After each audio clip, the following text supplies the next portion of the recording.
రవీంద్ర భారతిలో బసవేశ్వర జయంతి ఉత్సవాలు జరుగుతున్నాయి. ప్రస్తుతం డిప్యూటీ సీఎం బట్టి విక్రమార్క మాట్లాడుతున్నారు. లైవ్ చూద్దాం. అంతేకాదు బసవేశ్వరుడు మరొక గొప్ప కార్యక్రమాన్ని చెప్పాడు. అనుభవం మండపంలో పురుషులొక్కలే కాదు మహిళలు కూడా సమానంగా ఉండాలి, వాళ్ళ ఆలోచనలు కూడా పరిగణలో తీసుకోవాలన్నాడు.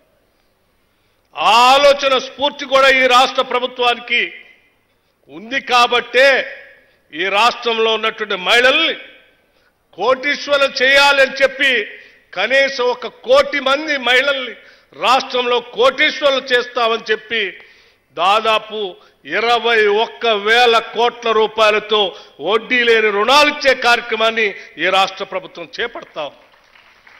ఇది కూడా బసవేశ్వరుడు స్ఫూర్తి ఇందులో కూడా ఉంది.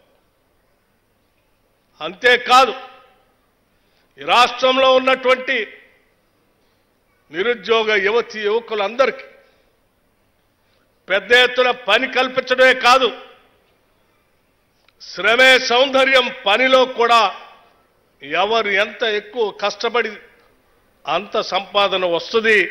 ఆ సంపాదనతో ఆ సమాజం అభివృద్ధి చెందుతున్నటువంటి ఆలోచనతో ఈ రాష్ట్రంలో ఉన్నటువంటి యువతి యువకులందరికీ రాష్ట్ర ప్రభుత్వ పరంగా ఉద్యోగాలు ఇవ్వటమే కాకుండా రాజీవ్ యువ వికాసం అని దాదాపు 9,000 కోట్ల రూపాయలతో ఈ రాష్ట్రంలో ఉన్నటువంటి యువత కోసం సెల్ఫ్ ఎంప్లాయ్మెంట్ స్కీమ్స్ పెట్టి పెద్ద ఎత్తున మొట్టమొదటిసారి భారతదేశ చరిత్రలో ఒకటే సంవత్సరంలో 9,000 కోట్ల రూపాయలని ఉపాధి హామీ పథకం ఉపాధి ద్వారా నిరుద్యోగ యువతి యువకులకు ఇచ్చేటువంటి కార్యక్రమాన్ని చేపడతాం. ఇందులో కూడా బసవేశ్వరుడు స్ఫూర్తి దాగింది. ఈ ప్రభుత్వం శ్రమించే రైతు సోదరులు ఆహారానికి అంబాసిడర్స్గా ఉన్నటువంటి ఫుడ్ సెక్యూరిటీకి అంబాసిడర్స్గా ఉన్న రైతాంగ సోదరుల్ని రక్షించాలని వాళ్ళకి ప్రోత్సహించాలనేటువంటి ఆలోచనతో ఈరోజు పెద్ద ఎత్తున 21,000 కోట్ల రూపాయలని రుణమాఫీ చేయటమే కాకుండా ప్రతి ఎకరానికి సంవత్సరానికి 12,000 రూపాయలు రైతు భరోసా పేరు మీద శ్రమ అందించేటువంటి రైతుకు ప్రోత్సహించే కార్యక్రమాన్ని కూడా చేస్తున్నాం. ఈ శ్రమ ఇందులోని సౌందర్యం ఉందని చెప్పి పెద్ద ఎత్తున ప్రోత్సహిస్తూ ఉన్నాం. దీంట్లో కూడా బసవేశ్వరుడు స్ఫూర్తి ఉంది. నేను చేసే ప్రతి పని ఒక సామాజిక పరివర్తన కోసం ఆనాడు బసవేశ్వరుడు చెప్పినటువంటి విధానం కానీ, లేకపోతే డాక్టర్ బాబాసాహెబ్ అంబేద్కర్ గారు చెప్పినటువంటి స్ఫూర్తి కానీ, లేకపోతే అనేక మంది స్ఫూర్తిదాతలు సామాజిక పరివర్తకులు చెప్పినటువంటి కార్యక్రమాలను స్ఫూర్తిగా తీసుకొని ఈ రాష్ట్ర ప్రభుత్వం ఇక్కడ సంపాదించే సంపదని ప్రజలకి పంచే కార్యక్రమంలో ఉన్నాం తప్ప పాలకులు పంచుకునే కార్యక్రమంలో లేం.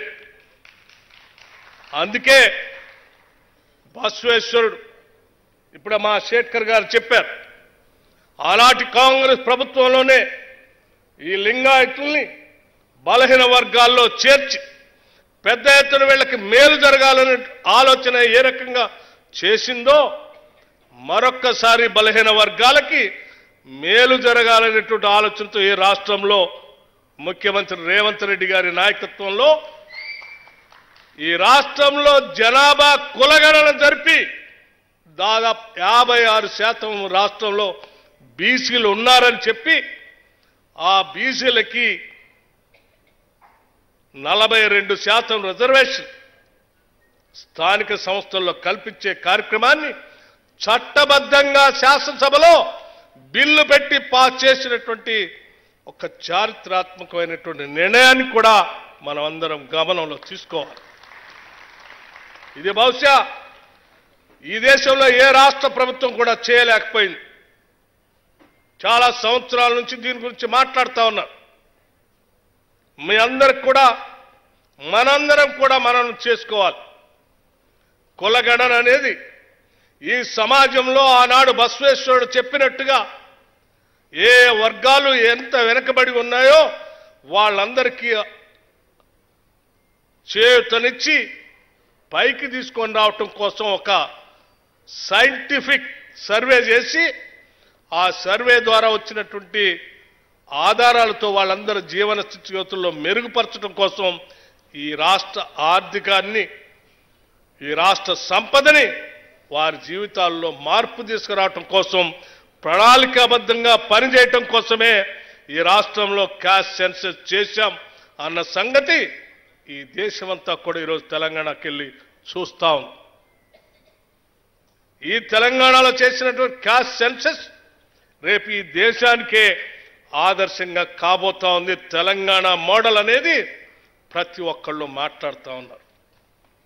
అందుకే ఆ బసవేశ్వరుడు చెప్పినటువంటి స్ఫూర్తి, లేకపోతే జ్యోతిరావు పూలే గారు చెప్పినటువంటి స్ఫూర్తి, డాక్టర్ బాబాసాహెబ్ అంబేద్కర్ గారు చెప్పినటువంటి ఆలోచనల్ని అమలు చేస్తున్నటువంటి ఈ ప్రభుత్వాన్ని వారి స్ఫూర్తికి వ్యతిరేకంగా ఉండేటువంటి కొద్దిమంది రాజకీయ పార్టీలకు సంబంధించిన వ్యక్తులు ఈ ప్రభుత్వాన్ని విమర్శించడమే పనిగా పెట్టుకొని పోతా ఉన్నారు. నిన్నగా మొన్న జరిగినటువంటి వరంగల్ సభలో ఓ పెద్ద ఆయన మాట్లాడుతూ అన్ని వైఫల్యాలు, ఏందయ్యా వైఫల్యం?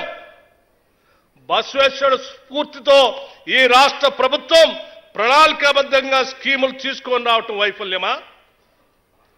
లేకపోతే జ్యోతిరావు పూలే గారి స్ఫూర్తితో ఈ రాష్ట్రంలో బలహీన వర్గాలకి మేలు జరగాలని క్యాష్ సెన్సస్ చేపించడం అన్యాయమా?